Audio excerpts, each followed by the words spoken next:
Elimination technique ಯಾವ ಥರ ಅಂತ ಕಲಿಯೋಣ. ಈಗ ನೋಡಿರಿ, ನಮಗೆ 2024ರಲ್ಲಿ ICC ಪುರುಷರ T20 ವಿಶ್ವಕಪ್ ಕ್ರಿಕೆಟ್ಗೆ ಸಂಬಂಧಿಸಿದಂತೆ ಈ ಕೆಳಗಿನ ಯಾವ ಹೇಳಿಕೆ ಅಥವಾ ಹೇಳಿಕೆಗಳು ಸರಿಯಾಗಿದೆ ಅಂತ ಕೇಳಿದ್ದಾರೆ. ಹೌದಾ? ಇದು ICC ಪುರುಷರ T20 ವಿಶ್ವಕಪ್ನ 9ನೇ ಆವೃತ್ತಿಯಾಗಿದೆ ಅಂತ ಕೇಳ್ಯಾರ. ಎರಡನೇ ಬಿ, ಭಾರತವು ಆತಿಥೇಯ ರಾಷ್ಟ್ರವಾಗಿತ್ತು ಅಂತ ಕೇಳ್ಯಾರ. ಭಾರತವು ಪಾಕಿಸ್ತಾನವನ್ನು ಸೋಲಿಸುವುದರ ಮೂಲಕ 2ನೇ ಬಾರಿ T20 ವಿಶ್ವಕಪ್ನ ಜಯಿಸಿತು ಅಂತ ಕೇಳ್ಯಾರ. ಡಿ, ಜಸ್ಪ್ರೀತ್ ಬುಮ್ರಾ ಅವರು ಟೂರ್ನಮೆಂಟಿನ ಆಟಗಾರ ಪ್ರಶಸ್ತಿಯನ್ನು ಗಳಿಸಿದರು ಅಂತ ಕೇಳ್ಯಾರ. ಇದರ ಏನು ಬೇಡ, ನಾವು ಡೈರೆಕ್ಟಾಗಿ ಕ್ವಶನ್ ನೋಡಿಕೊಂಡು ಆಪ್ಷನ್ಸಿಗೆ ಯಾವುದು ಆತಿಥೇಯ ರಾಷ್ಟ್ರ ಅಂತ ಕೇಳ್ಯಾರ.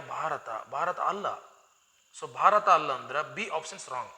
ಬಿ ಆಪ್ಷನ್ಸ್ ಎಲ್ಲೆಲ್ಲಿದೆ? ಇಲ್ಲಿದೆ, ಇಲ್ಲಿದೆ ಮತ್ತು ಇಲ್ಲಿದೆ.